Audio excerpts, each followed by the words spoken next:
आज की जो ये कार्यशाला है ये स्पेशली मीडिया पर्सन्स के लिए ऑर्गेनाइज की गई है। जैसा कि हम सभी जान रहे हैं कि लोगों को सूचना का मुख्य स्रोत आज की डेट में सोशल मीडिया हो गया है।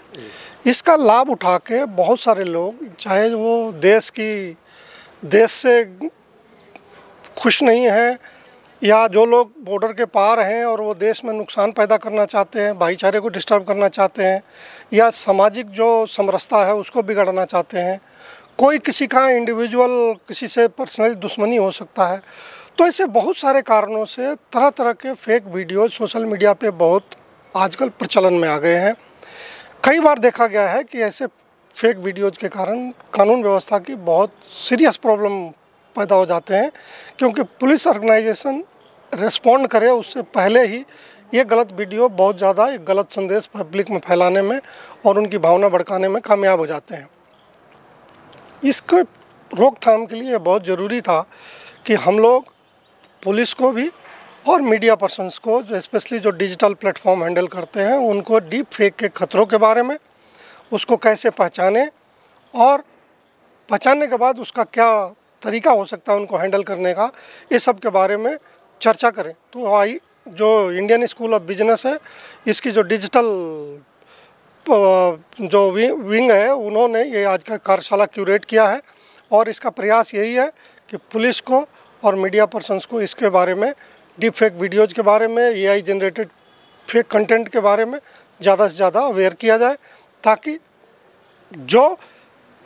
सही इन्फॉर्मेशन हो वही आगे ज़्यादा सर्कुलेट हो और जो फेक या इस तरह के वीडियो आ रहे हैं उसको टाइमली टेक डाउन कराया जा सके या उसको हटाया जा सके।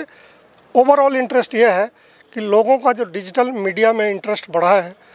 उसमें केवल लोग सही और गलत में भेद करना जाने और गलत कंटेंट सर्कुलेट नहीं हो और सही ज़्यादा से ज़्यादा सर्कुलेट हो, या जो सही है उसी पे लोग भरोसा करें, गलत चीज़ों पे भरोसा नहीं करें। इसी के को ध्यान में रखते हुए आज की ये कार्यशाला आयोजित की गई है। एक छोटा सा जो प्रयास है आज ISB और साइबर पीस के साथ, जो फेक मीडिया, फेक न्यूज़ से रिलेटेड जो खतरे हैं आज के समय में, जो पहले सुनते थे वो अब जो वास्तविक रूप से दिन प्रतिदिन देख रहे हैं, उसके बारे में जागरूक करने के लिए है। इसका मुख्य उद्देश्य तो आपने मीडिया साथियों को इस बारे में अवगत कराने का है कि किस तरह से इसको आइडेंटिफाई किया जा सकता है और किस तरह से अगर इस तरह की कोई न्यूज़ आती है तो उसको क्या प्रक्रिया अपनाई जानी चाहिए इससे पहले कि कोई न्यूज़ को सार्वजनिक किया जाए। तो ये हम सभी अच्छी तरह से जान रहे हैं कि आज के इस डिजिटल युग में गलत सूचना, deep fake, AI generated audio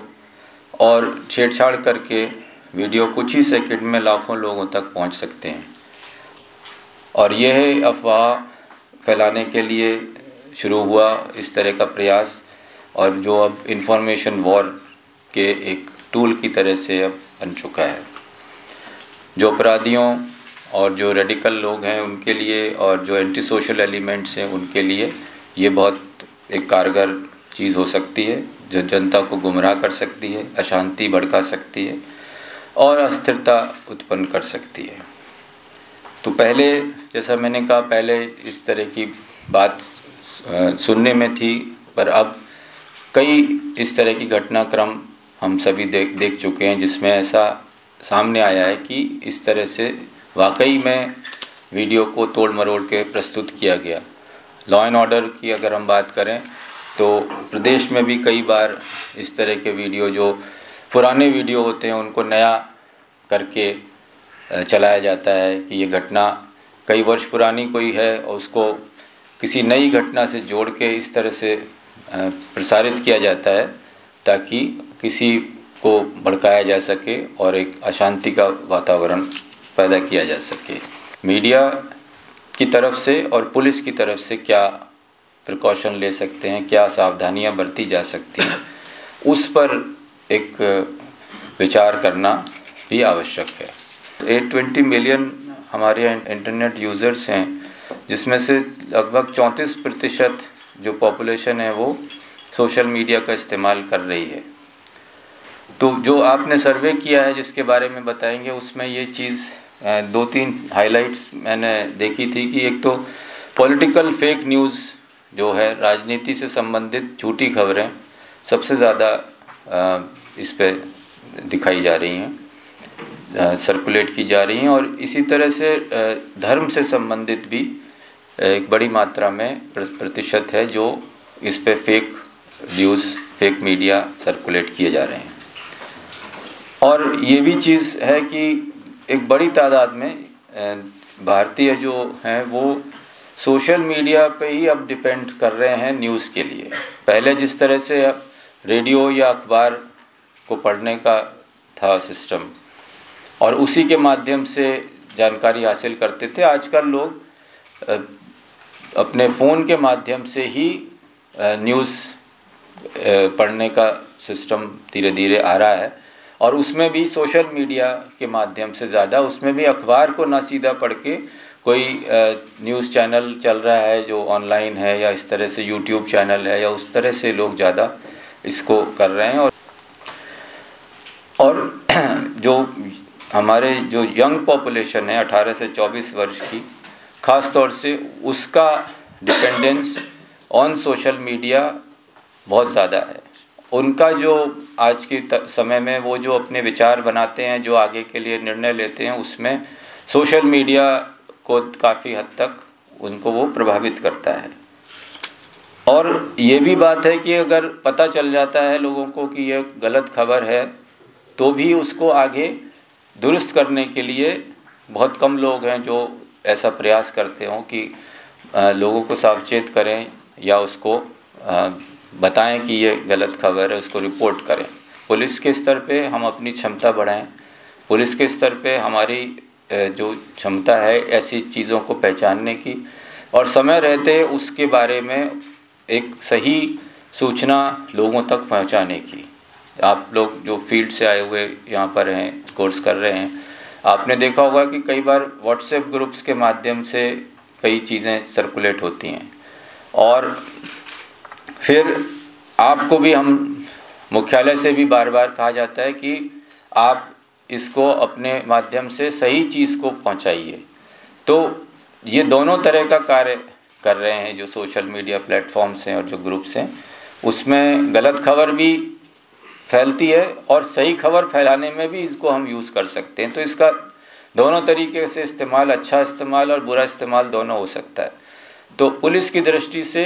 हम चाहते हैं कि हमारे लोग ज़्यादा से ज़्यादा इन सोशल मीडिया प्लेटफॉर्म्स का इस्तेमाल करें, उस पर हमारी पहुंच हो, लोगों की पहुंच हमारे जो ऑफिशियल हैंडल्स हैं उन पर हो, ताकि सही सूचना उनको मिल सके। हमारी जो सोशल मीडिया मॉनिटरिंग हो, डिस्ट्रिक्ट लेवल पे अभी जो सेल है तो उसमें भी इस तरह की कॉम्पिटेंस होनी चाहिए। और PHQ स्तर पे भी इस तरह से हम किस तरह से अपनी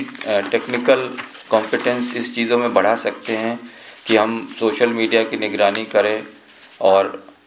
AI का इस्तेमाल करके बेहतर से बेहतर तरीके से इसको जल्दी हम पकड़ पाएँ, जो भी कोई गलत इन्फॉर्मेशन अगर हो रही हो। पर इन सब के लिए ये भी सोचना ज़रूरी है कि सिर्फ पुलिसिंग ही सब के लिए काफ़ी नहीं होगी। तो इसमें न केवल जन जागरूकता बहुत महत्वपूर्ण है, क्योंकि फर्जी खबरों से, झूठी खबरों से लड़ने में प्रत्येक नागरिक से सहयोग, उसकी सतर्कता और एक जो डिजिटल प्लेटफॉर्म पे एक जिम्मेदारी होनी चाहिए वो भी आवश्यक है। तो वो भी मैं चाहूँगा कि हमें लगातार इस बारे में प्रयास करते रहना चाहिए कि लोगों में ये अवेयरनेस बनी रहे कि जो कुछ आ रहा है वो मीडिया में ज़रूरी नहीं है कि वो सही ही हो। सोशल मीडिया में खास तो हो सकता है कि उसके पीछे कोई दुर्भावना हो सकता है उसके पीछे कोई साजिश हो सकता है उसके पीछे किसी का कोई व्यक्तिगत हित हो, और वो किसी भी फैक्ट को, किसी भी वीडियो को, किसी भी न्यूज़ को किसी भी तरह से तोड़ मरोड़ के प्रस्तुत कर रहा हो। जो हमारे मित्र हैं मीडिया के, उनसे भी यही अपेक्षित है कि कोई भी न्यूज़ मिले तो आज की जो ब्रेकिंग न्यूज़ का जो एक सिस्टम है